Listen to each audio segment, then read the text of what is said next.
ഹജ്ജ് അത് വല്ലാത്തൊരനുഭൂതിയാണ്. ആദ്യമായി ഞാൻ കഅബ കണ്ട സമയത്ത് എനിക്കുണ്ടായ അനുഭവം, ഓരോരുത്തർക്കും നമുക്കുണ്ടാകുന്ന അനുഭവം, ആദ്യം കഅബ കണ്ട് മരണപ്പെട്ടു പോയ ആളുകൾ വരെയുണ്ട്. ഇൻഷാ അല്ലാഹ് കഅബ കാണുമ്പോഴുള്ള ഒരു വല്ലാത്തൊരു അവസ്ഥ, വല്ലാത്തൊരു ഫീലിംഗ്, അത് കുറച്ച് കാര്യം ഞാൻ ഇൻഷാ അല്ലാഹ് ഇന്നത്തെ ക്ലാസ്സിൽ പറയുന്നുണ്ട്, ഒന്ന് കേട്ടു നോക്കണേ. അതോടൊപ്പം തന്നെ ഒരുപാട് പേര് വിഷമത്തിലാണ്, ഉസ്താദ് ഇപ്രാവശ്യം ഹജ്ജിന് കൊടുത്തിരുന്നു പക്ഷെ കിട്ടിയില്ല. നമുക്ക് ഹജ്ജിന് ഇപ്രാവശ്യം കിട്ടിയില്ല എങ്കിലും വിഷമിക്കേണ്ട. നമുക്ക് നാട്ടിൽ ഇരുന്ന് തന്നെ ഹജ്ജ് ചെയ്തതുപോലത്തെ പ്രതിഫലം കിട്ടുന്ന 4 അമലുകൾ ഏതൊക്കെയാണെന്ന് പഠിക്കാം. നമുക്കും ഹജ്ജ് ചെയ്തതുപോലത്തെ പ്രതിഫലം കിട്ടും, ഹജ്ജിനായിട്ട് പോവണ്ട. ഇൻഷാ അല്ലാഹ് ഏതൊക്കെയാണ് ആ പ്രവൃത്തികൾ, ഏതൊക്കെയാണ് ആ അമലുകൾ, അതും കൂടി ഇന്നത്തെ ക്ലാസ്സിൽ നമുക്ക് കേൾക്കാം. പിന്നെ ഒരു കാര്യം കൂടി, അതായത് നമുക്ക് വേഗത്തിൽ ഹജ്ജിന് പോകണം. അടുത്ത വർഷം നമുക്ക് ഹജ്ജിന് പോകണം. ഒരു 4 കാര്യം കൂടി പറഞ്ഞു തരാം. ഈ 4 കാര്യം, അതായത് ഒരു ദുആയുണ്ട്, ഒരു സൂറത്തുണ്ട്, ഒരു സ്വലാത്തുണ്ട്, പിന്നെ ഒരു കാര്യം കൂടി. ഈ 4 കാര്യം നമ്മൾ ചെയ്യാൻ തുടങ്ങിക്കോ, അടുത്ത വർഷം നമ്മൾ മക്കയിലുണ്ടാകും ഇൻഷാ അല്ലാഹ്. അല്ലാഹു തൗഫീഖ് തരട്ടെ, ആമീൻ. അസ്സലാമു അലൈക്കും വറഹ്മത്തുള്ളാഹി. ബിസ്മില്ലാഹിർ റഹ്മാനിർ റഹീം. അൽഹംദുലില്ലാഹി റബ്ബിൽ ആലമീൻ. അല്ലാഹുമ്മ സ്വല്ലി വസല്ലിം വബാരിക് അലാ റസൂലിക സയ്യിദിനാ മുഹമ്മദിൻ വഅലാ ആലി സയ്യിദിനാ വമൗലാനാ മുഹമ്മദ്. ഏറ്റവും സ്നേഹ ബഹുമാനം നിറഞ്ഞ സത്യവിശ്വാസികളെ, പരിശുദ്ധമായ ഹജ്ജ് അത് വല്ലാത്ത ഒരു അനുഭൂതിയാണ്. ഇപ്പോൾ ഹജ്ജിന് പോകാൻ ഒരുപാട് പേര് ദ്വാരക്കണമെന്ന് പറഞ്ഞവരുണ്ട്. ഹജ്ജിന് കിട്ടാതെ വിഷമിക്കുന്നു, ഈ പ്രാവശ്യം കിട്ടിയില്ല, അല്ലെങ്കിൽ പൈസ തികഞ്ഞില്ല, അല്ലെങ്കിൽ ടിക്കറ്റ് ശരിയായില്ല, അങ്ങനെ വിഷമിക്കുന്നവർ, അങ്ങനെ ഒരുപാട് പേരുണ്ട്. നമുക്ക് ഹജ്ജ് മക്കയിൽ പോയി ചെയ്തില്ല എങ്കിലും നമുക്ക് ഹജ്ജ് ചെയ്തതുപോലത്തെ പ്രതിഫലം കിട്ടുന്ന 2-3 കാര്യങ്ങളുണ്ട്. മുമ്പ് നമ്മളത് പറഞ്ഞിട്ടുണ്ട്. ഇൻഷാ അല്ലാഹ് അതിൽ പറയാത്ത 2-3 കാര്യങ്ങൾ കൂടി നമ്മൾ ഉൾക്കൊള്ളിച്ച് ഇന്നത്തെ വീഡിയോയിൽ നമ്മൾ ആ ഒരു വലിയ പുണ്യമുള്ള അമലുകൾ വിശദീകരിക്കുകയാണ്. അതായത് നമുക്ക് ഹജ്ജ് ചെയ്യാൻ വലിയ താല്പര്യമാണ്, ഒന്ന് താല്പര്യം വേണം. പല ആളുകളും ഇപ്പോൾ ഹജ്ജിന് പോകുന്നത് പല രൂപത്തിലാണ്, കച്ചവടത്തിൻ്റെ രൂപത്തിലായി ഹജ്ജിന് പോകുന്ന ആളുകളുണ്ട്. ഇപ്പോൾ സൗദിയിൽ ചെന്ന് കുറച്ച് ബിസിനസ് ചെയ്യണം, അപ്പോൾ ഇപ്രാവശ്യം ഹജ്ജും കൂടി ചെയ്തേക്കാം, അങ്ങനെ വിചാരിച്ച് ഹജ്ജ് ചെയ്യുന്ന ആളുകളൊക്കെ ഉണ്ട്. അല്ലാഹു തആല കാക്കട്ടെ. അങ്ങനെയല്ല, ഹജ്ജ് എന്ന് പറഞ്ഞാൽ ഹജ്ജിനായി തന്നെ പോവലാണ്, ഹജ്ജിന് വേണ്ടി വളരെ ആഗ്രഹിച്ചിട്ട് പോവലാണ്. അല്ലാഹു തആല നമുക്ക് എല്ലാവർക്കും, നമ്മുടെ മനസ്സിന് ആഗ്രഹമുണ്ട്, ആഗ്രഹമില്ലാത്തവർക്ക് അല്ലാഹു ആഗ്രഹം കൊടുക്കുകയും ആഗ്രഹം തരുകയും ആ ആഗ്രഹത്തിൻ്റെ സഫലീകരണമായി ഇനി വരുന്ന വർഷം വേഗത്തിൽ നമുക്ക് ഹജ്ജ് ചെയ്യാൻ അല്ലാഹു തൗഫീഖ് തന്ന് അനുഗ്രഹിക്കട്ടെ, ആമീൻ യാ റബ്ബൽ ആലമീൻ. ഒരിക്കൽ മഹാനായ അബ്ദുല്ലാഹിബ്നു മുബാറക് റളിയല്ലാഹു അൻഹു, വർഷങ്ങൾക്ക് മുമ്പാണ്, അദ്ദേഹം ഹജ്ജ് ചെയ്യാൻ വേണ്ടി മക്കയിലെത്തി. അങ്ങനെ ഹജ്ജ് എല്ലാം കഴിഞ്ഞു, അൽഹംദുലില്ലാ. അദ്ദേഹം ഹജ്ജ് കഴിഞ്ഞ് വീട്ടിലേക്ക് തിരിച്ചു പോകുന്നതിന് മുമ്പ് പരിശുദ്ധമായ മക്കത്തെ പള്ളിയിൽ ഇങ്ങനെ ദിക്റും തസ്ബീഹൊക്കെ പറഞ്ഞുകൊണ്ടിരിക്കുന്നതിൻ്റെ ഇടയിൽ അറിയാതെ ഒന്ന് ഉറങ്ങിപ്പോയി. ഉറങ്ങുന്ന സമയത്ത് അദ്ദേഹം ഒരു സ്വപ്നം കണ്ടു. എന്താ സ്വപ്നം? 2 മലക്കുകൾ ഇങ്ങനെ ഇറങ്ങി വരുന്നു. ഭൂമിയിലേക്ക് 2 മലക്കുകൾ ഇറങ്ങി വന്നിട്ട് ആ മലക്കുകൾ തമ്മിലിങ്ങനെ സംസാരിക്കുകയാണ്. എന്താ മലക്കുകൾ? ഒരു മലക്ക് മറ്റേ മലക്കിനോട് പറയുന്നു, നിനക്ക് അറിയോ, ഈ വർഷം 6 ലക്ഷത്തോളം ഹാജിമാർ ഹജ്ജ് ചെയ്തു. 6 ലക്ഷത്തോളം ഹാജിമാർ ഹജ്ജ് ചെയ്തു. ഈ 6 ലക്ഷം ഹാജിമാരിൽ ഒരൊറ്റ ഹാജിയുടെയും ഹജ്ജ് അല്ലാഹു സ്വീകരിച്ചിട്ടില്ല. ഒരൊറ്റ ഹാജിയുടെയും ഹജ്ജ് അല്ലാഹു തആല സ്വീകരിച്ചിട്ടില്ല. മറിച്ച് ഒരാളുടെ ഹജ്ജ് മാത്രമാണ് അല്ലാഹു തആല സ്വീകരിച്ചിട്ടുള്ളൂ, അല്ലാഹു കബൂലാക്കിയിട്ടുള്ളൂ. അതാരാണെന്നറിയോ? ഡമസ്കസ് എന്ന് പറയുന്ന സ്ഥലത്തുള്ള മുവഫിഖ് എന്ന് പറയുന്ന മനുഷ്യന്റെ ഹജ്ജിനെ മാത്രമേ അല്ലാഹു തആല സ്വീകരിച്ചിട്ടുള്ളൂ. പക്ഷേ അയാളാണെങ്കിലോ, അദ്ദേഹമാണെങ്കിൽ ഈ വർഷം ഹജ്ജും ചെയ്തിട്ടില്ല. അദ്ദേഹം ഹജ്ജ് ചെയ്തിട്ടില്ല, പക്ഷെ അദ്ദേഹത്തിന്റെ ഹജ്ജ് അല്ലാഹു സ്വീകരിച്ചു. അദ്ദേഹത്തിന്റെ ഹജ്ജ് സ്വീകരിച്ചതുകൊണ്ട് അല്ലാഹു തആല ബാക്കി 6 ലക്ഷം ആളുകളുടെയും ഹജ്ജിനെ കബൂലാക്കിയിട്ടുണ്ട്. ഈ ഒരു അത്ഭുത സംഭാഷണം, മലക്കുകൾക്കിടയിലുള്ള ഈ സംഭാഷണം കേട്ടിട്ട് മഹാനായ അബ്ദുല്ലാഹിബ്നു മുബാറക് റളിയല്ലാഹു തആല ഞെട്ടി എഴുന്നേറ്റു. അദ്ദേഹം ഞെട്ടി എഴുന്നേറ്റു. അല്ലാഹ്, എന്താണ് ഈ കേൾക്കുന്നത്? ആരുടെയും ഹജ്ജ് സ്വീകരിച്ചിട്ടില്ലെന്നോ? ഒരാളുടെ മാത്രമേ ഹജ്ജ് സ്വീകരിച്ചിട്ടുള്ളൂ, അയാൾ കാരണം ബാക്കിയുള്ളവരുടെ ഹജ്ജും അല്ലാഹു കബൂലാക്കിയിട്ടുണ്ടെന്നോ? അതാരാണെന്ന് അറിയണം. ഇദ്ദേഹം ഉടൻ തന്നെ ഡമസ്കസ് എന്ന് പറയുന്ന ആ രാജ്യത്തിലേക്ക് ഇങ്ങനെ യാത്രയാവുകയാണ്. യാത്ര ചെയ്തു. അവിടെ ചെന്ന് ആളുകളോട് ചോദിച്ചു, ഈ മുവഫിഖ് എന്ന് പറയുന്ന ആളുണ്ടോ? ചെന്ന് നോക്കുമ്പോൾ ഒരാളുണ്ട്, വളരെ കീറിയ ഇനി തുന്നാനൊന്നുമില്ല എന്ന് പറയാം, അത്തരത്തിൽ ദാരിദ്ര്യത്തിൽ ജീവിക്കുന്ന, ചെരുപ്പ്, ആളുകളുടെ ചെരുപ്പിങ്ങനെ കീറിയ ചെരുപ്പ്, പൊട്ടിയ ചെരുപ്പൊക്കെ തുന്നി ജീവിക്കുന്ന, അതിൽ നിന്ന് കിട്ടുന്ന വരുമാനം കൊണ്ട് ജീവിക്കുന്ന ഒരു മനുഷ്യൻ, ഒരു ചെരുപ്പ് തുന്നിയായ ഒരു മനുഷ്യനെ കണ്ടു. ചോദിച്ചു, നിങ്ങളാണോ മുവഫിഖ്? ആ സമയത്ത് അദ്ദേഹം പറഞ്ഞു, അതെ, ഞാനാണ് മുവഫിഖ്. എന്താണ് വന്നത്? നിങ്ങൾ ഈ പ്രാവശ്യം ഹജ്ജ് ചെയ്തോ? ഞാൻ ഹജ്ജ് ചെയ്തില്ല. നിങ്ങൾ ഈ പ്രാവശ്യം ഹജ്ജ് ചെയ്യാൻ ആഗ്രഹിച്ചിരുന്നോ? ആ സമയത്ത് അദ്ദേഹം പറഞ്ഞു, ഞാൻ ആഗ്രഹിച്ചിരുന്നു. ഞാൻ ഒരുപാട് വർഷമായി ഈ ചെരുപ്പ് തുന്നി കിട്ടുന്ന പൈസയൊക്കെ ശേഖരിച്ച് 300 ദിർഹം ഞാൻ ഇതിങ്ങനെ കൂട്ടിവെച്ചിരുന്നു ഈ പ്രാവശ്യം ഹജ്ജിന് പോവാൻ. പക്ഷേ എനിക്ക് ഹജ്ജിന് പോവാൻ പറ്റിയില്ല. ചോദിച്ചു, എന്തുകൊണ്ട് നിങ്ങൾ ഹജ്ജിന് പോയില്ല? ആ സമയത്ത് ഈ മുവഫിഖ് എന്ന് പറയുന്ന മനുഷ്യൻ പറയുകയാണ്, എൻ്റെ ഭാര്യ ഗർഭിണിയായിരുന്നു. ഒരു ദിവസം ഞാനിങ്ങനെ വീട്ടിലിരിക്കുമ്പോൾ എൻ്റെ തൊട്ടടുത്തുള്ള വീട്ടിൽ നിന്നും ഇറച്ചിക്കറിയുടെ മണം വന്നു. അപ്പോൾ എൻ്റെ ഭാര്യ പറഞ്ഞു, അപ്പുറത്തെ വീട്ടിൽ നിന്നും കുറച്ച് ഇറച്ചിക്കറി നമുക്കും വാങ്ങിച്ചുകൊണ്ട് വരുമോ? എനിക്ക് നല്ല ആഗ്രഹമുണ്ട്. ആ മണം കേട്ടിട്ട് വലിയ ആഗ്രഹം തോന്നുന്നു. ആ സമയത്ത് ഞാൻ അപ്പുറത്തെ വീട്ടിലേക്ക് ചെന്നു. അവരോട് ഇങ്ങനെ പറഞ്ഞു, കുറച്ച് ഇറച്ചിക്കറി ഞങ്ങൾക്കും തരുമോ? ആ സമയത്ത് ആ വീട്ടിലുള്ള സ്ത്രീ, ആ വീട്ടിലുള്ള ഉമ്മ പറയുകയാണ്, ഈ ഇറച്ചിക്കറി നിങ്ങൾക്ക് തരൂല. കാരണം ഹലാലുല്ലനാ വ ഹറാമുൻ അലൈക്കും. ഇത് ഞങ്ങൾക്ക് കഴിക്കൽ ഹലാലാണ്, നിങ്ങൾക്ക് കഴിക്കൽ ഹറാമാണ്. ഇത് കേട്ട സമയത്ത് അദ്ദേഹത്തിന് ഭയങ്കര സങ്കടവും ദേഷ്യവും വന്നു. കാരണം അവർക്ക് കഴിക്കാം, നമുക്ക് കഴിക്കാൻ പാടില്ല. ഇതെന്തട്ടാ? ആ സമയത്ത് ആ ഉമ്മ, ആ സഹോദരി പറയുകയാണ്, ഞങ്ങൾ ഭക്ഷണം കഴിച്ചിട്ട് 3 ദിവസമായി. എൻ്റെ ഭർത്താവ് മരണപ്പെട്ടു, ഞാൻ വിധവയാണ്. ആ ഉമ്മ പറയുകയാണ്, ആ സ്ത്രീ പറയുകയാണ്, എൻ്റെ ഭർത്താവ് മരണപ്പെട്ടിട്ട് ദിവസങ്ങളായി. ഭർത്താവിൻ്റെ മരണത്തിന് ശേഷം ഞങ്ങൾക്ക് ഇവിടെ കഴിക്കാനൊന്നുമില്ല. ഒരുപാട് ദിവസങ്ങളായി ഞങ്ങൾ ഭക്ഷണം കഴിച്ചിട്ട്. യത്തീമീങ്ങളായ എൻ്റെ കുട്ടികൾ നോക്കൂ, അവർ വിശന്ന് കരയുകയാണ്. അങ്ങനെ വിശപ്പ് സഹിക്കാനാവാതെ മരണത്തിൽ മുന്നിൽ കണ്ട സമയത്ത് ഞാൻ എൻ്റെ വീടിൻ്റെ വെളിയിലേക്ക് ഇറങ്ങി. കുറച്ചങ്ങോട്ട് നടക്കുന്ന സമയത്ത് ഒരു കഴുത ചത്ത് കിടക്കുകയാണ്. ആ ചത്ത് കിടക്കുന്ന ശവം, അത് കഴിക്കാൻ പാടില്ല, അത് ഹറാമാണല്ലോ. പക്ഷേ അത് ഇനി ഒന്നും കഴിച്ചില്ല എങ്കിൽ എൻ്റെ മക്കൾ മരണപ്പെട്ടു പോകുമെന്ന അവസ്ഥയെത്തിയപ്പോൾ ആ ചത്ത് കിടക്കുന്ന ആ ശവത്തിൻ്റെ കുറച്ച് ഇറച്ചി ഞാൻ വെട്ടിയെടുത്ത് ഞാൻ എൻ്റെ മക്കൾക്ക് വിശപ്പടക്കാൻ കറി ഉണ്ടാക്കിയതാണ്. അത് ഞങ്ങൾക്ക് കഴിക്കൽ ഹലാലാണ്, നിങ്ങൾക്കത് ഹറാമാണെന്ന് ആ ഉമ്മ പറഞ്ഞ സമയത്ത്, ആ സ്ത്രീ പറഞ്ഞ സമയത്ത്, മഹാനായ ഈ മുവഫിഖ് എന്ന് പറയുന്ന ഈ മനുഷ്യൻ പൊട്ടിക്കരഞ്ഞുകൊണ്ട് തൻ്റെ വീട്ടിലേക്ക് ഓടി വന്നു. എന്നിട്ട് ഹജ്ജിന് പോവാൻ വെച്ചിരുന്നു 300 ദിർഹം അതെടുത്തു കൊണ്ടുപോയി ആ സഹോദരിയുടെ, ആ ഉമ്മയുടെ കയ്യിലേക്ക് കൊടുത്തിട്ട് പറയുകയാണ്, അംഫിഖ് അലാ ഇയാലിക്. നിങ്ങൾ ഈ പൈസ കൊണ്ട് നിങ്ങളുടെ കുടുംബത്തിന് വേണ്ട സാധനങ്ങൾ വാങ്ങുക, ഭക്ഷണ സാധനങ്ങൾ വാങ്ങുക. അല്ലാഹുവേ പടച്ചോൻ, എനിക്ക് നീ പുറത്തു തരണേ അല്ലാ. എൻ്റെ അയൽവാസികൾ ഇത്രമാത്രം പട്ടിണിയായിരുന്നു, ഇത്രമാത്രം വിഷമത്തിലായിരുന്നു എന്ന് ഞാൻ അറിഞ്ഞിരുന്നില്ല എന്ന് അദ്ദേഹം അവിടെ വെച്ച് ദുആരക്കുന്നുണ്ട്. ഈ സംഭവം മഹാനായ അബ്ദുല്ലാഹി ഇബ്നു മുബാറക് റളിയല്ലാഹു തആല അൻഹുവിനോട് ഈ മുവഫിഖ് എന്ന് പറയുന്ന മനുഷ്യൻ പറഞ്ഞ സമയത്ത് മഹാനവറുകൾ പറയുകയാണ്, നിങ്ങൾക്ക് അല്ലാഹു തആല ഹജ്ജിൻ്റെ പ്രതിഫലം തരുന്നതാണ്. നിങ്ങൾക്ക് അല്ലാഹു ഹജ്ജിൻ്റെ പ്രതിഫലം തന്നിരിക്കുന്നു.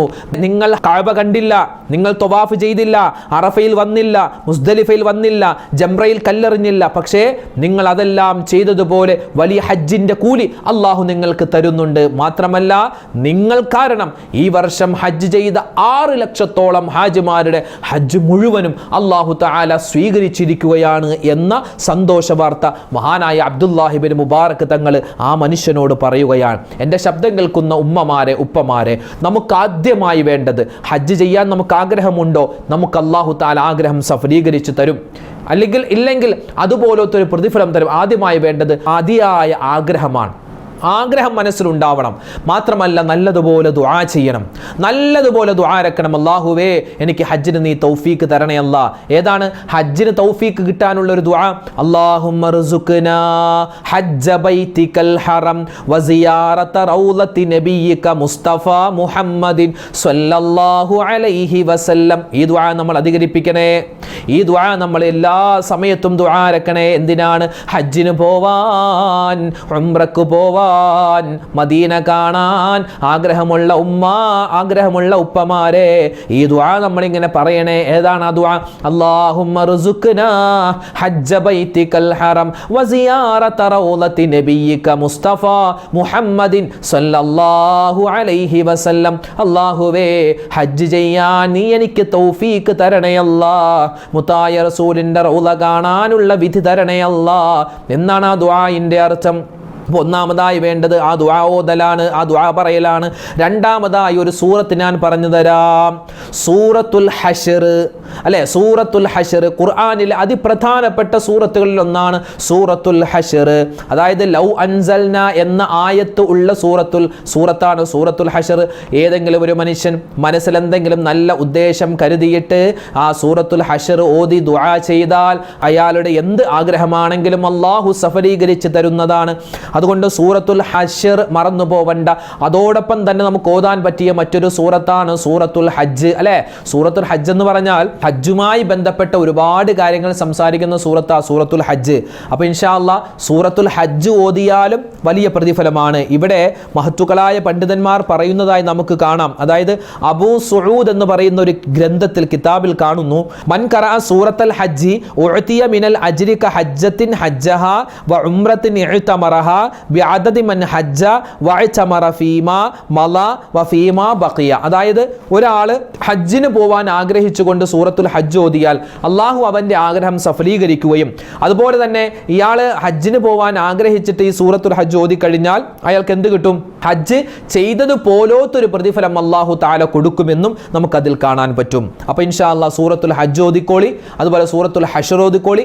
എന്താ നിയ്യത്ത്? എന്താണ്? വേറെ ഒന്നുമില്ല, എനിക്ക് അല്ലാഹുവേ ഹജ്ജിന് പോകണം, എനിക്ക് ഹജ്ജിന് പോകണം, നല്ല റാഹത്തായ ഹജ്ജ് ചെയ്യണം, അതുപോലെ ഉംറക്ക് പോകണം. അതൊക്കെ മനസ്സിൽ കരുതിയിട്ട് ഇൻഷാ അല്ലാഹ് ആ 2 സൂറത്തുകൾ ഓതാൻ പ്രത്യേകം ശ്രദ്ധിക്കുക. കഴിയുന്നത് പോലെ ഓതിയാൽ മതി.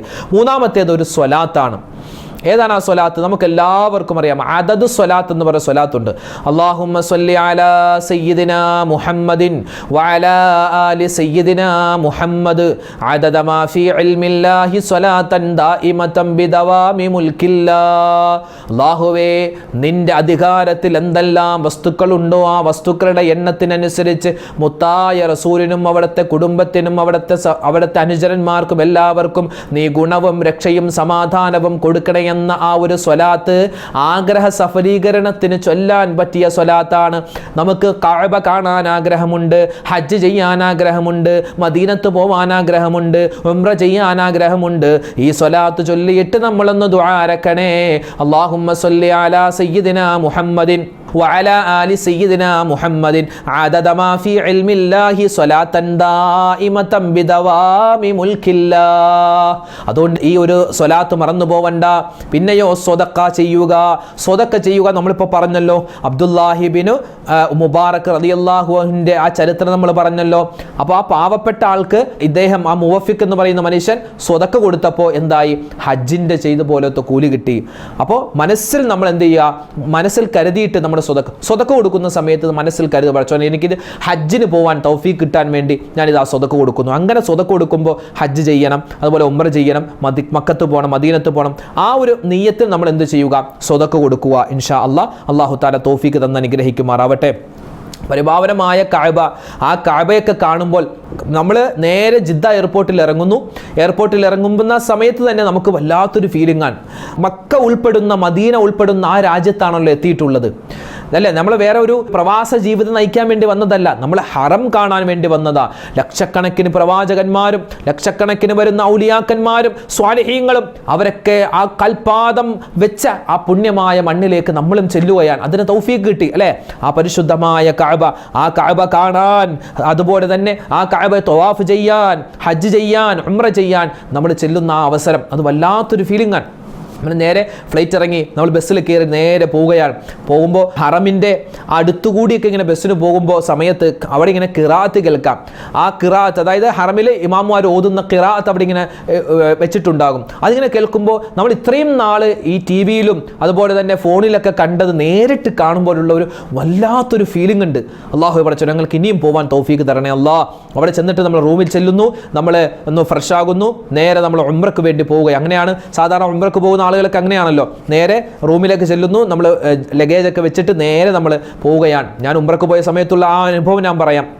നമ്മൾ നേരെ പോവുകയാണ്, ഹറമിലേക്ക് കടക്കുകയാണ്. അല്ലാഹ് ഇങ്ങനെ വരിവരിയായി ഹാജിമാരിങ്ങനെ ചെല്ലുന്ന സമയത്ത് ഇങ്ങനെ കണ്ണിങ്ങനെ താഴ്ത്തി, തലയിങ്ങനെ താഴ്ത്തിയാണ് പോകുന്നത്. നമ്മൾ നേരെ അതാ ചെല്ലുകയാണ് പരിശുദ്ധമായ കഅബയുടെ ആ മത്താഫിലേക്ക്, കഅബ ഉൾക്കൊള്ളുന്ന ആ സ്ഥലത്തിലേക്ക് നമ്മളിങ്ങനെ കടന്നു ചെല്ലുന്നു. എന്നിട്ട് ഇങ്ങനെ പതിയെ നമ്മൾ കണ്ണിങ്ങനെ തല ഉയർത്തി കണ്ണിങ്ങനെ തുറക്കുമ്പോൾ അല്ലാഹ് ഇത് അതുവരെ ഞാൻ എൻ്റെ ഫോട്ടോയിലും ഞാൻ എൻ്റെ ഫോണിലും മാത്രം കണ്ടിരുന്ന പരിശുദ്ധമായ കഅബ, അതാ കഅബ നേരിട്ട് കാണുകയാണ്. വല്ലാത്തൊരു അനുഭൂതിയാണ്. അത് അവിടെ ചെന്ന് നമ്മൾ അനുഭവിക്കണം. അവിടെ ചെന്ന് അനുഭവിക്കാം. അല്ലാഹു തആല അത് അനുഭവിക്കാൻ നമുക്ക് തൗഫീഖ് തരട്ടെ. അവിടെ ചെന്നിങ്ങനെ ആ കഅബയെ നോക്കുന്ന സമയത്ത് നമുക്ക് കണ്ണെടുക്കാൻ എത്രയോ ആളുകളാണെന്നറിയോ ആ കഅബയെ ആദ്യമായി കണ്ടിട്ട് ആ ഒരു ഷോക്കിൽ മരണപ്പെട്ട എത്രയോ ആളുകളുണ്ട്. ഞാൻ മുമ്പ് പറഞ്ഞിട്ടുണ്ട്, തമിഴ്നാട്ടിൽ നിന്നും ഒരു ഖാജാബായി എന്ന് പറയുന്ന വളരെ വയസ്സായ കാലിന് സ്വാധീനമില്ലാത്തൊരു മനുഷ്യൻ, എന്താ പറയുക, അദ്ദേഹത്തിന് ഒരു ബുദ്ധിയേ ഉണ്ടായിരുന്നുള്ളൂ. അദ്ദേഹം ഇങ്ങനെ കഅബ ആദ്യമായി കണ്ടിട്ട് ഇങ്ങനെ നോക്കി നിന്ന് നേരെ സുജൂദിൽ പോയി മരിച്ച ഒരു ചരിത്രമുണ്ട്. ഞാൻ മുമ്പ് പറഞ്ഞിട്ടുണ്ട് അതൊരു വീഡിയോയിൽ. അപ്പോൾ എത്രയോ ആളുകൾ കഅബ ഇങ്ങനെ കണ്ടിട്ട് അതിലുള്ള ആ കഅബയെ കണ്ടിട്ട് വലിയ ഷോക്കായി എത്രയോ ആളുകൾ മരണപ്പെട്ടു പോകുന്നു, ബോധം കെട്ട് വീഴുന്നു. കാരണം ഇത്രയും നാൾ നമ്മൾ ഫോട്ടോയിലും ചിത്രത്തിലൊക്കെ കണ്ടത് നേരിട്ട് കാണുമ്പോഴുള്ള ആ വല്ലാത്തൊരു ഫീലിംഗ് ആണ്. അല്ലാഹു പടച്ചോനെ കഅബ കാണാൻ ഞങ്ങൾക്ക് എല്ലാവർക്കും തൗഫീഖ് തരണേ അല്ലാ. ഞാൻ ചോദിക്കട്ടെ, നമുക്ക് കഅബയേക്കാൾ എത്രയോ കാഴ്ചയുണ്ട്. താജ്മഹൽ കാണുക അല്ലേ? താജ്മഹൽ എന്ന് പറഞ്ഞാൽ വലിയൊരു കെട്ടിടമാണ്. അതിൽ ഒരുപാട് ലൈറ്റ് സംവിധാനങ്ങളുണ്ട്. പക്ഷെ കഅബയിൽ അങ്ങനെ ഒരു വലിയ ലൈറ്റ് ഒരു കറുത്ത തുണി വെച്ച് പുതച്ച ഒരു കെട്ടിടമാണ് കഅബ. അവിടെ ഒരു വലിയൊരു പൂന്തോട്ടമില്ല. അതുപോലെ തന്നെ വലിയ നമുക്ക് കണ്ണിന് കുളിർമ തരുന്ന ഒരു കാഴ്ചയൊന്നും അവിടെയില്ല. അവിടെ പരിശുദ്ധമായ ഹറം, പള്ളിയുണ്ട്. അതിൻ്റെ ഉള്ളിൽ പരിശുദ്ധമായ കഅബയെ ഒരു കറുത്ത തുണി കൊണ്ട് കില്ല കൊണ്ട് മൂടിയിരിക്കുന്നു. പക്ഷെ അത് കാണാൻ ആളുകൾ ഇങ്ങനെ ഒരുപാടായി പോവുകയാണ്. വലിയൊരു ബംഗ്ലാവാണോ കഅബ? അല്ല. വലിയൊരു കെട്ടിടമാണോ? അതുമല്ല. സാധാ ഒരു കെട്ടിടമാണ്. പക്ഷേ ആ സാധാ കെട്ടിടത്തിന് വല്ലാത്തൊരു പവർ അല്ലാഹു കൊടുത്തിരിക്കുകയാണ് അല്ലേ? ഒരാൾ ഹജ്ജിന് പോയി അല്ലെങ്കിൽ ഉംറക്ക് പോയി തിരിച്ചു വന്നു, വീണ്ടും അയാൾക്ക് അവസരം കിട്ടിയാൽ ഞാനിനി പോകുന്നില്ല, ഞാൻ പോയതാ, അങ്ങനെയല്ലല്ലോ. അയാൾ വീണ്ടും പോകാൻ ആഗ്രഹിക്കുകയാണ്. താജ്മഹൽ കാണാൻ പോയി, നമ്മൾ കുടുംബമൊക്കെ പോയി, നമ്മൾ നാട്ടിൽ തിരിച്ചു വന്നു. അടുത്ത മാസം വീണ്ടും ഒരാൾ ഞാൻ പോകുന്നുണ്ട്, വരുന്നുണ്ടോ? ഞാൻ കഴിഞ്ഞ ആഴ്ച പോയതാ, അല്ലെങ്കിൽ കഴിഞ്ഞ മാസം പോയതാ, ഇനി ഞാൻ വരുന്നില്ല. നമ്മൾ അത്ര പറയൂ. പക്ഷെ കഅബ എന്ന് പറയാൻ അങ്ങനെയല്ല. നമ്മൾ ഈ പോയാലും മടുക്കാത്ത സ്ഥലമാണ്. എന്തോ ഒരു നമ്മളെ പിടിച്ചു വെക്കുന്ന വല്ലാത്തൊരു കാന്തശക്തിയാണ് പരിശുദ്ധമായ കഅബക്കുള്ളതെന്നാണ്. അല്ലാഹു തആല കഅബ കാണാൻ നമുക്ക് എല്ലാവർക്കും തൗഫീഖ് തന്ന് അനുഗ്രഹിക്കുമാറാവട്ടെ. ഒരുപാട് വട്ടം കഅബ കാണണം. ആ കഅബയെ കണ്ടിട്ട് നമ്മൾ ചെയ്യുന്ന ആദ്യത്തെ ദുആ അത് അല്ലാഹു വേഗത്തിൽ സ്വീകരിക്കുമെന്നാണ്. ഒരുപാട് ഹാജിമാർ ചോദിച്ചിരുന്നു, ഉസ്താദേ ഞങ്ങൾ ഈ കഅബ കാണുമ്പോൾ ആദ്യം എന്ത് ദുആ ഇറക്കണം? ഒറ്റ ദുആ, റബ്ബനാ ആതിനാ ഫിദ്ദുനിയാ ഹസനതൻ വഫിൽ ആഖിറതി ഹസനതൻ വഖിനാ അദാബന്നാർ. ആ ദുആ പറയാൻ പറ്റുമോ എൻ്റെ ഉമ്മമാരെ, എൻ്റെ ഉപ്പമാരെ? എല്ലാം ചോദിക്കുന്ന ദുആയാണ്. നമ്മുടെ ദുനിയാവും നമ്മുടെ ആഖിറവും എല്ലാം ചോദിക്കുന്ന ദുആയാണ്. റബ്ബനാ ആതിനാ ഫിദ്ദുനിയാ ഹസനതൻ വഫിൽ ആഖിറതി ഹസനതൻ വഖിനാ അദാബന്നാർ. പിന്നെ നമുക്ക് അറിയാവുന്ന ദുആ അറബിയിലും മലയാളത്തിലൊക്കെ പറയാം. ആദ്യം ഈ ദുആ എടുക്കുക, റബ്ബനാത്തിന. ആ ദുആയാണ് നമ്മൾ ആദ്യം കഅബയെ കാണുമ്പോൾ ഇങ്ങനെ പറയേണ്ടതെന്നാണ്. വല്ലാത്തൊരു അനുഭൂതിയാണ്. അല്ലാഹുവേ ഞങ്ങൾക്ക് എല്ലാവർക്കും പരിശുദ്ധമായ കഅബ കാണാൻ, ഹജ്ജ് ചെയ്യാൻ, ഉംറ ചെയ്യാൻ നീ തൗഫീഖ് തരണേ റഹ്മാനെ. ആമീൻ യാ റബ്ബൽ ആലമീൻ. ഇനി എത്രയോ ആളുകൾ കഅബ കാണാതെ അല്ലേ വിഷമിക്കുന്നു, ഈ വർഷം ഹജ്ജിന് പോകാൻ പറ്റിയില്ല. ഇവിടെ മഹത്തുക്കളായ പണ്ഡിതന്മാർ നമുക്ക് പറഞ്ഞു തരുന്ന ഒരു കാര്യമുണ്ട്. അതായത് പരിശുദ്ധമായ കഅബ കാണാൻ നമുക്ക് പറ്റിയില്ല, നമുക്ക് ഹജ്ജ് ചെയ്യാൻ പറ്റിയില്ല. എന്നാൽ ഹജ്ജ് ചെയ്യാൻ പറ്റിയില്ല എങ്കിലും ഹജ്ജ് പോലോത്ത പ്രതിഫലം കിട്ടുന്ന ചില കാര്യങ്ങളുണ്ടെന്നാണ്. അതിൽപ്പെട്ട ഒന്നാമത്തെ ഒരു കാര്യമാണ് നബി സല്ലല്ലാഹു അലൈഹി വസല്ലമ തങ്ങൾ പറയുന്നു, മൻ ഖറജ ഫീ ബൈതിഹി. ഒരാൾ വീട്ടിൽ നിന്നും ഇറങ്ങി എങ്ങനെ? മുതഹിറൻ ഇലാ സ്വലാത്തിൽ മക്തൂബ. അയാൾ വീട്ടിൽ നിന്ന് തന്നെ വുളു എടുത്തു. എന്നിട്ട് എങ്ങോട്ട് പോയി? അയാൾ ഫർദ് നിസ്കരിക്കാൻ, ളുഹർ നിസ്കരിക്കാൻ, സുബഹി നിസ്കരിക്കാൻ, അസർ, മഗ്രിബ്, ഇശാ അല്ലെങ്കിൽ ജുമുഅ നിസ്കരിക്കാൻ വേണ്ടി അയാൾ പള്ളിയിലേക്ക് പോവുകയാണ്. എവിടെ? വീട്ടിൽ നിന്ന് വുളു എടുത്തിട്ട്. എങ്കിൽ നബി തങ്ങൾ പറയുകയാണ്, ഫഅജ്റുഹു, അവൻ്റെ പ്രതിഫലം കഅജ്രിൽ ഹാജിൽ മുഹ്രിമി. അവനിക്ക് അല്ലാഹു തആല ഒരു ഹജ്ജ് ചെയ്ത, ഒരു ഇഹ്റാം ചെയ്തിട്ട് ഹജ്ജിന് പുറപ്പെട്ട ഹാജിക്ക് കിട്ടുന്ന കൂലി പോലത്തൊരു കൂലി അല്ലാഹു കൊടുക്കുമെന്നാണ്. അപ്പോൾ ഇത് നമ്മളൊക്കെ ചെയ്യുന്നവരാണ്. പക്ഷെ പല ആളുകളും പള്ളിയിൽ എന്താ പിന്നെ പൈപ്പ് വെച്ചേക്കുന്ന വെറുതെ കാണാനോ എന്നൊക്കെ പറഞ്ഞ് ചിലപ്പോൾ വീട്ടിൽ നിന്ന് സൗകര്യമുണ്ടായിട്ടും ഒതു എടുക്കാതെ പോകുന്ന ആളുകളുണ്ട്. അങ്ങനെയല്ല, നമ്മൾ ഏതായാലും കുളിച്ചിട്ടൊക്കെയാണ് ഇപ്പോൾ ജുമാക്ക് പള്ളിയിൽ പോകുന്നത്. അപ്പോൾ ഒതു എടുത്തിട്ട് അങ്ങോട്ട് പോവുക. ഇനി ഒന്ന് മുറിഞ്ഞാൽ നമുക്ക് പള്ളിയിൽ പോയി എടുക്കാം.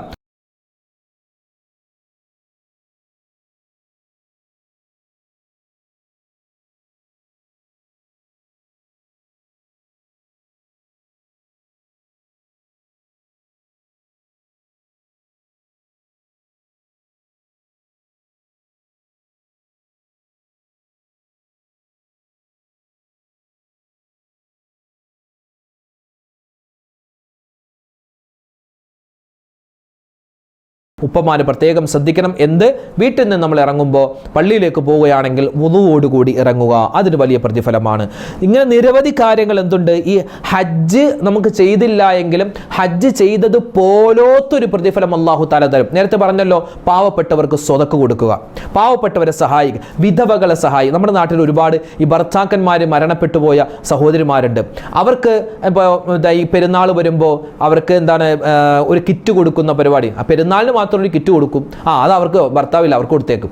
അങ്ങനെയൊക്കെ പെരുന്നാളിന് മാത്രമല്ല, അല്ലാത്ത സമയത്ത് ഓരോ മാസവും ഒരു കുറച്ച് പഞ്ചസാരയോ അല്ലെങ്കിൽ തേയിലയോ അതൊക്കെ വാങ്ങിച്ചു കൊടുക്കുക. നമ്മുടെ വീടിൻ്റെ പരിസരത്തുണ്ടാവും. അതുപോലെ യത്തീം മക്കളായ ഒരുപാട് പേരുണ്ടാകും. അവർക്ക് വേണ്ട കാര്യങ്ങളൊക്കെ ഒന്ന് പറ്റുന്ന പോലെ ചെയ്തു കൊടുക്കും. അതൊക്കെ എന്താണ്? വലിയ പ്രതിഫലം. എത്രത്തോളം നമുക്ക് ഹജ്ജ് ചെയ്തത് പോലത്തൊരു പ്രതിഫലം കിട്ടാൻ ആ പ്രവൃത്തികൾ കാരണമാണ്. അതുപോലെ തന്നെ മറ്റൊരു കാര്യമാണ്, നബി സല്ലല്ലാഹു അലൈഹി വസല്ലമ തങ്ങൾ നമുക്ക് പറഞ്ഞു തരുന്നു, ഓരോ ഫർദ് നമസ്കാരത്തിന് ശേഷവും നമ്മൾ 33 പ്രാവശ്യം സുബ്ഹാനല്ലാഹ്, 33 പ്രാവശ്യം അൽഹംദുലില്ലാ, 33 പ്രാവശ്യം അല്ലാഹു അക്ബർ, ഒരു പ്രാവശ്യം ലാ ഇലാഹ ഇല്ലല്ലാഹു വഹ്ദഹു ലാ ശരീക ലഹു ലഹുൽ മുൽക്കു വലഹുൽ ഹംദു വഹുവ അലാ കുല്ലി ഷൈഇൻ ഖദീർ എന്ന ദിക്ർ പറഞ്ഞാൽ, നല്ല മനസാന്നിധ്യത്തോടു കൂടി ഒരു മനുഷ്യൻ പറയുകയാണെങ്കിൽ അവനിക്കും ഒരു ഹജ്ജ് ചെയ്തത് പോലത്തൊരു പ്രതിഫലം അല്ലാഹു കൊടുക്കുന്നതാണ്. അപ്പോൾ എത്ര കാര്യമായി? ഒന്നാമത്തേത് നമ്മൾ പറഞ്ഞു, ഉളു എടുത്തിട്ട് പള്ളിയിലേക്ക് പോവുക. രണ്ടാമത്തെ നമ്മൾ സ്വതക്ക കൊടുക്കുന്ന സമയത്ത് നല്ല രൂപത്തിൽ പാവപ്പെട്ടവർക്ക്, അർഹരായ ആളുകൾക്ക് സ്വതക്ക കൊടുക്കുന്ന സമയത്ത് അള്ളാഹു അതുപോലൊരു പ്രതിഫലം തരും. അതാണ് ഈ അബ്ദുല്ലാഹിബിൻ മുബാറക് റളിയല്ലാഹു അൻഹുവിൻ്റെ ചരിത്രം നമ്മൾ പറഞ്ഞല്ലോ. ആ ചരിത്രത്തിൽ നമ്മൾ പഠിച്ചത് മറ്റൊരു കാര്യമാണ്, നമസ്കാരങ്ങൾക്ക് ശേഷം, ഫർളായ നമസ്കാരങ്ങൾക്ക് ശേഷം നമ്മൾ സുബ്ഹാനല്ലാഹ്, അൽഹംദുലില്ലാഹ്, അല്ലാഹു അക്ബർ അതൊക്കെ നമ്മൾ പറയുന്നതാണെങ്കിലും ഈ ഒരു പ്രതിഫലം കൂടി കിട്ടുമെന്ന് നമ്മൾ മനസ്സിൽ കരുതിയിട്ട് പറഞ്ഞാൽ ഇൻഷാ അല്ലാഹ് വലിയ കൂലിയാണ്. ഇനി മറ്റൊരു കാര്യം, നബി സല്ലല്ലാഹു അലൈഹി വസല്ലമ തങ്ങൾ പറയുന്നു, മാമിൻ റജുലിൻ, അതായത് ഒരു മനുഷ്യൻ അവൻ യൻദുറു ഇലാ വാലിദൈ, അവൻ്റെ ഉമ്മയുടെ വാപ്പയുടെ മുഖത്തേക്ക് അവൻ നോക്കുകയാണ്. എങ്ങനെ? നളറ റഹ്മത്ത്, അതായത് കാരുണ്യത്തിൻ്റെ, സ്നേഹത്തോടെ ഉമ്മാനോടും വാപ്പാനോടും പെരുമാറിയാൽ, അവരുടെ മുഖത്തൊന്നും നോക്കിയാൽ, അവർക്ക് വേണ്ടി ഖിദ്മത്ത് ചെയ്തു കൊടുത്താൽ അള്ളാഹു കൊടുക്കുന്ന പ്രതിഫലം എന്താണ്? ഹജ്ജിൻ്റെ പ്രതിഫലമാണെന്നാണ്. ഹജ്ജ് ചെയ്തത് പോലത്തൊരു പ്രതിഫലം അള്ളാഹു കൊടുക്കുമെന്ന് നമുക്ക് ചില ഹദീസുകളിലൊക്കെ കാണാൻ പറ്റും. ഇങ്ങനെ നിരവധി കാര്യങ്ങൾ. ഹജ്ജ് ചെയ്തില്ല എങ്കിലും ഹജ്ജ് ചെയ്തത് പോലത്തെ പ്രതിഫലം അള്ളാഹു നമ്മുടെ അക്കൗണ്ടിലേക്ക് തരുന്ന ചില അമലുകൾ നമ്മളിവിടെ പരിചയപ്പെട്ടിട്ടുണ്ട്. അള്ളാഹു സുബ്ഹാനഹു വ തആല നമ്മൾ പറഞ്ഞ കാര്യങ്ങളൊക്കെ, ഈ പറഞ്ഞ എനിക്കും കേൾക്കുന്ന നിങ്ങൾക്കും ജീവിതത്തിൽ അമൽ ചെയ്യാൻ പടച്ച തമ്പുരാൻ തൗഫീഖ് തന്ന് അനുഗ്രഹിക്കുമാറാവട്ടെ. ആമീൻ യാ റബ്ബൽ ആലമീൻ. വിശുദ്ധമായ ദുൽഹിജ്ജ മാസത്തിൻ്റെ അതിശ്രേഷ്ഠമായ ദിവസങ്ങളിലൂടെയാണ് നമ്മൾ എല്ലാവരും പോയിക്കൊണ്ടിരിക്കുന്നത്. ഇനി വളരെ ശ്രേഷ്ഠതകൾ ഓരോ ദിവസവും കഴിയുമ്പോഴും വളരെ പുണ്യങ്ങൾ ഏറി വരുന്ന ദിവസങ്ങളാണ് നമ്മളിലേക്ക് വരുന്നത്. അപ്പോൾ ഇൻഷാ അല്ലാഹ് ഇപ്പോൾ നാളെ വ്യാഴാഴ്ച ദിവസമാണ്, പരിശുദ്ധമായ ദുൽഹിജ്ജ മാസത്തിൻ്റെ ആദ്യത്തെ വ്യാഴാഴ്ച ദിനമാണ്. അപ്പോൾ നാളെ നമ്മൾ വ്യാഴാഴ്ചത്തെ സുന്നത്ത് നോമ്പ് എല്ലാവരും പിടിക്കാറുണ്ടാകും. പല ഉമ്മമാരും ഒക്കെ പിടിക്കുന്നുണ്ട്, അൽഹംദുലില്ലാ. അപ്പോൾ വ്യാഴാഴ്ചത്തെ സുന്നത്ത് നോമ്പ് നാളെ പിടിക്കുന്നവർ ഒരു നിയ്യത്തും കൂടി വെച്ചോളി. 3 നിയ്യത്ത് നമുക്ക് വെക്കാം. ഒന്ന്, റമളാനിൽ നഷ്ടപ്പെട്ടു പോയ ഒരു നോമ്പ് അല്ലാഹു തആലാക്ക് വേണ്ടി ഞാൻ പിടിച്ചു വിടുന്നു. മറ്റൊരു നിയ്യത്ത്, വ്യാഴാഴ്ച ദിവസത്തിലെ സുന്നത്തായ നോമ്പ് അല്ലാഹു തആലാക്ക് വേണ്ടി ഞാൻ പിടിക്കുന്നു. മറ്റൊരു നിയ്യത്ത്, ദുൽഹിജ്ജ മാസത്തിലെ സുന്നത്തായ ഒരു നോമ്പ് അല്ലാഹു തആലാക്ക് വേണ്ടി ഞാൻ പിടിക്കുന്നു. അങ്ങനെ 3 നിയ്യത്ത് വെച്ചാൽ ഈ 3 നോമ്പിൻ്റെയും പ്രതിഫലം ഇൻഷാ അല്ലാഹ് നമുക്ക് അല്ലാഹു തആല തരുന്നതാണ്. അപ്പോൾ നോമ്പിൻ്റെ കാര്യം നാളെ മറന്നു പോവേണ്ട, പറ്റുന്നവരൊക്കെ പിടിക്കാൻ ശ്രമിക്കുക. അതുപോലെ തന്നെ ഹാജിമാരൊക്കെ അൽഹംദുലില്ലാ വെള്ളിയാഴ്ച മുതൽ ഹജ്ജിൻ്റെ പ്രവർത്തനങ്ങളിലേക്കൊക്കെ പ്രവേശിക്കുകയാണ്. അല്ലാഹു തആല അവരുടെയൊക്കെ ഈ പ്രാവശ്യത്തെ എല്ലാവരുടെയും ഹജ്ജും ഉംറയും സിയാറത്തൊക്കെ മഖ്ബൂലും മബ്റൂറുമായി ഖബൂലാക്കി അനുഗ്രഹിക്കുമാറാവട്ടെ. നമുക്കൊക്കെ ഹജ്ജ് ചെയ്യാൻ അല്ലാഹു തആല തൗഫീഖ് തരട്ടെ. ആമീൻ യാ റബ്ബൽ ആലമീൻ. നിരവധി പേര് അൽഹംദുലില്ലാ നമ്മുടെ ചാനൽ കാണുന്നു, സന്തോഷങ്ങൾ പറയുന്നു, ഒരുപാട് പേര് ദുആ വസിയത്ത് പറയുന്നു. അല്ലാഹു തആല ആരൊക്കെ നമ്മളോട് ദുആ ചെയ്യാൻ പറഞ്ഞു അവരുടെയും നമ്മുടെയും എല്ലാ വിഷമങ്ങളും, സങ്കടങ്ങളും, ദുഃഖങ്ങളും, പ്രയാസങ്ങളും, പ്രതിസന്ധികളും അല്ലാഹു മാറ്റി തന്ന് അനുഗ്രഹിക്കുമാറാവട്ടെ. ഈ ദുൽഹിജ്ജ മാസത്തെ നമ്മൾ ചെയ്യുന്ന എല്ലാ അമലുകളും അല്ലാഹു തആല പരിപൂർണമായി സ്വീകരിക്കുമാറാവട്ടെ. ആമീൻ യാ റബ്ബൽ ആലമീൻ. അസ്സലാമു അലൈക്കും വറഹ്മത്തുള്ളാഹി വബറകാതുഹു.